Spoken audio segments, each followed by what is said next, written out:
Call centre की रात ये कहानी नेहा की है, जो गर्ल्स हॉस्टल में रहती है और वह अपने कॉलेज खत्म होते ही कॉल सेंटर जॉब ज्वाइन कर लेती है। नेहा अपनी नई जॉब के लिए बहुत उत्साहित है।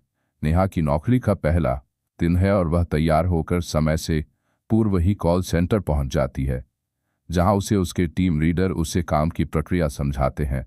नेहा कॉलेज में बहुत ही होनहार छात्रा थी, इसलिए उसे काम को समझने में कोई ज़्यादा परेशानी नहीं होती और वह पहले ही दिन से क्लाइंट कॉल अटेंड करने लगती है।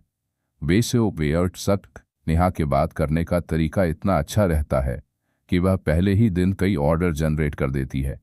ये देखकर नेहा का टीम लीडर बहुत खुश होता है और उसके काम के लिए उसे सबके सामने प्रोत्साहित करता है।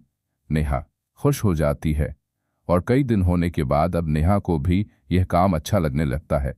नेहा अपने काम से इतना प्यार करने लगती है कि उसे कई बार अपनी टाइमिंग का भी पता नहीं चलता। कई दिन ऐसे ही चलते रहते हैं। एक दिन नेहा का टीम लीडर उसे नाइट शिफ्ट करने के लिए कहता है, लेकिन नेहा रात में काम करने को मना कर देती है।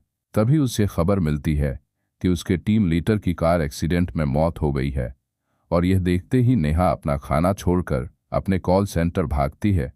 वहां उसे पता चलता है कि उसके टीम लीडर नाइट शिफ्ट खत्म करके अपने घर जा रहे थे और रास्ते में ही एक ट्रक से उनका एक्सीडेंट हो गया और उनकी मौत हो गई। लेकिन नेहा इसलिए ज्यादा परेशान थी क्योंकि रात को जो कॉल आया था उसमें यही मैसेज था कि सुबह तुम्हारे टीम लीडर की कार एक्सीडेंट से मृत्यु हो जाएगी, और वह कॉल हकीकत में बदल चुका था, जिससे नेहा बहुत परेशान थी। वह सभी को ये बात बताना चाहती थी, लेकिन उसे अच्छे से पता है कि कोई उसकी बात का यकीन नहीं करेगा। नेहा पता करना चाहती है कि वह कॉल किसने किया था, इसलिए वह अपने एडमिनिस्ट्रेशन में जाकर कॉल डिटेल पता करती है। लेकिन जिस समय नेहा को कॉल आया था उस समय का कोई भी रिकॉर्ड मौजूद नहीं होता। इसका मतलब उस समय किसी क्लाइंट का कॉल नेहा को नहीं आया था। नेहा इस बात पर यकीन ही नहीं कर पा रही थी कि उस कॉल की वजह से ही उसके टीम लीडर की मौत हुई, और वह परेशान होकर अपने हॉस्टल वापस लौट जाती है। सारा दिन परेशानी झेलने के बाद वह अपनी नाइट शिफ्ट के लिए तैयार होती है और कॉल सेंटर पहुंच जाती है। यहाँ उसके सहकर्मी पहले से ही काम कर रहे होते हैं और टीम लीडर के स्थान पर एक नए व्यक्ति को नियुक्त किया जाता है। नेहा जाते ही नए टीम लीडर से परिचय करती है और उसके बाद क्लाइंट कॉल अटेंड करने में लग जाती है।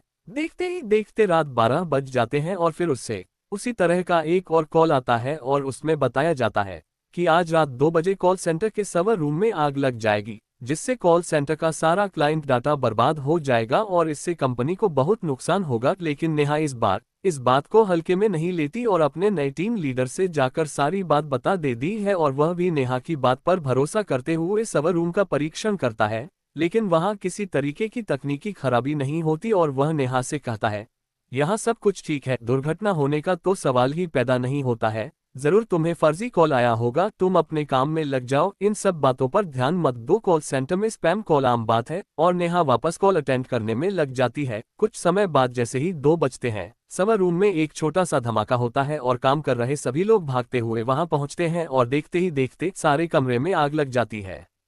टीम लीडर सभी से आग बुझाने को कहते हैं, तभी वहां रखे हुए पानी के कंटेनर से सभी आग बुझाने में कामयाब हो जाते हैं। लेकिन सर्वर रूम जलकर खाक हो चुका था और अब वहां कोई बैकअप नहीं किया जा सकता था। मतलब जो कॉल आया था वह पूरी तरह सच साबित हो चुका था और यह बात केवल नेहा और उसका टीम लीडर ही जानते थे। नेहा का टीम लीडर उसे अपने चैम्बर में बुलाता है और नेहा से पूछता है, तुम्हें ऐसे कॉल कब से आ रहे हैं? नेहा कहती है, जिस दिन से मेरे काम की शिफ्ट चेंज हुई उसी रात 12 बजे पहला कॉल आया था, लेकिन मैंने उसे ज्यादा महत्व नहीं दिया था और जब उस कॉल में बताई गई बात सच हो गई तो मैं दूसरी कॉल आते ही आपके पास आई और यह घटना भी सच हो गई। टीम लीडर नेहा के साथ मिलकर योजना बनाता है और अगली रात 12 बजे के कॉल के लिए दोनों तैयार होते हैं, जिसमें एक ही कॉल को सुनने के लिए दोनों अलग अलग हेडफोन कनेक्ट करते हैं। तभी 12 बजते ही कॉल आता है और नेहा कॉल रिसीव करती है और साथ ही अपने टीम लीडर को भी इशारा करती है ताकि वह भी कॉल में बताई जा रही बातें सुन सके, और दोनों हेडफोन लगा लेते हैं। नेहा की हेडफोन में आवाज आती है कि आज कॉल सेंटर के चौकीदार की मौत कट लगने से होगी, और तभी नेहा डर वजह से हेडफोन निकाल देती है और टीम लीडर के चेंबर में भागते हुए जाती है और कहती है, सर सुना आपने, आज हमारे कॉल सेंटर के चौकीदार की मौत होने वाली है। लेकिन ताज्जुब की बात तो यह है कि टीम लीडर को कोई आवाज नहीं सुनाई दी थी और उसके हिसाब से नेहा को भी कोई कॉल नहीं आया था, क्योंकि ट्रैकिंग डिवाइस में किसी कॉल की पुष्टि नहीं हो रही थी। लेकिन टीम लीडर नेहा की बात पर यकीन करने लगा था और इसलिए वह नेहा की बात मान लेता है और तभी वह कॉल सेंटर के सिक्योरिटी स्टाफ को बुलाता है और उसे पता चलता है कि एक बहुत ही पुराने कर्मचारी हैं जो आज ड्यूटी पर नहीं आए, शायद उनकी तबीयत कुछ ठीक नहीं है। टीम लीडर आए हुए सुरक्षाकर्मियों को केवल आज की रात इलेक्ट्रॉनिक सेटअप से दूर रहने का ऑर्डर देता है ताकि कोई कर्ज से न मारा जाए। सारी रात गुजर जाती है, नेहा की जान में जान आती है और वह टीम लीडर से कहती है, सर हमने अपने सुरक्षाकर्मियों को बचा लिया। लेकिन तभी टीम लीडर के मोबाइल मैसेज जाता है, आज रात को वह सुरक्षाकर्मी करंट लगने से मर गया जिसने छुट्टी ले रखी थी। टीम लीडर परेशान हो जाता है और नेहा से कहता है, हमें इन हत्याओं का कारण जानना होगा क्योंकि हमारे कॉल सेंटर में लगातार यह हादसे हो रहे हैं और सिर्फ तुम्हें ही इसकी जानकारी क्यों मिल रही है। तभी दोनों कॉल सेंटर का इतिहास जानने की कोशिश करते हैं और पुराने कर्मचारियों से संपर्क बनाते हैं। उन्हें एक पुरानी कर्मचारी महिला मिलती है जो लगभग 12 साल पहले वहां काम कर रही थी, लेकिन उसके साथ कुछ पुरुष कर्मचारियों द्वारा गलत बर्ताव किया जाता था, इसलिए मजबूरी में उसे अपना काम छोड़ना पड़ा और उसकी सहेली जिसका नाम भी नेहा था उसके साथ तो बहुत ही गलत हुआ था, जिस सदमे से उसने उसी कॉल सेंटर में फांसी लगा ली थी और कुछ समय के लिए वह कॉल सेंटर बंद रखा गया था। नेहा की टीम लीडर को अब सारी बात समझ में आने लगती है और उसे एहसास होने लगता है कि वही लड़की नेहा से संपर्क बना रही है क्योंकि वह नेहा में ही अपने आप को ढूंढ रही थी। नेहा ये बात जानते ही डर जाती है और वह अपनी नौकरी छोड़ने का फैसला करती है, लेकिन टीम लीडर उसे मनाने की कोशिश करता है और कहता है, तुम ही हो जो उससे संपर्क बना सकती हो और यदि तुम चली गई तो ये हादसे हमेशा होते रहेंगे और हमें पता भी नहीं चलेगा। जरा सोचो कितने निर्दोष लोगों की जान जा सकती है। और यह बात सुनते ही नेहा मन बना लेती है कि वो पता लगा कर रहेगी कि यह हादसे कैसे रोके जा सकते हैं और दोनों मिलकर एक व्यक्ति के पास जाते हैं जिसे वैज्ञानिक रूप से भूतों से संपर्क साधना आता था।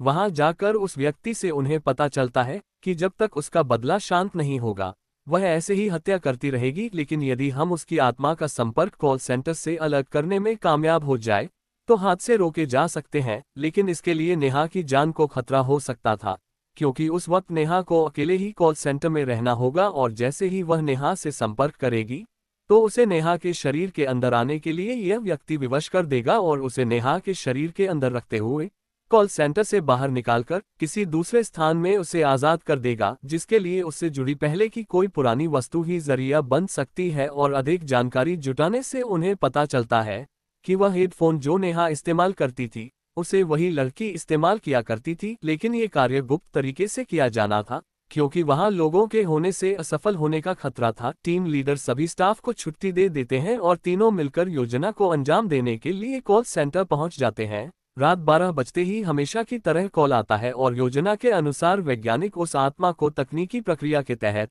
नेहा के शरीर में उसे प्रवेश करवा देते हैं और नेहा बहुत अजीब सा बर्ताव करने लगती है, उसे संभलना मुश्किल हो जाता है। तभी दोनों नेहा को रस्सी के सहारे बांधकर कार तक ले जाते हैं और एक सुनसान जगह धार्मिक स्थल पर उसे आजाद करने की तकनीकी प्रक्रिया करते हैं।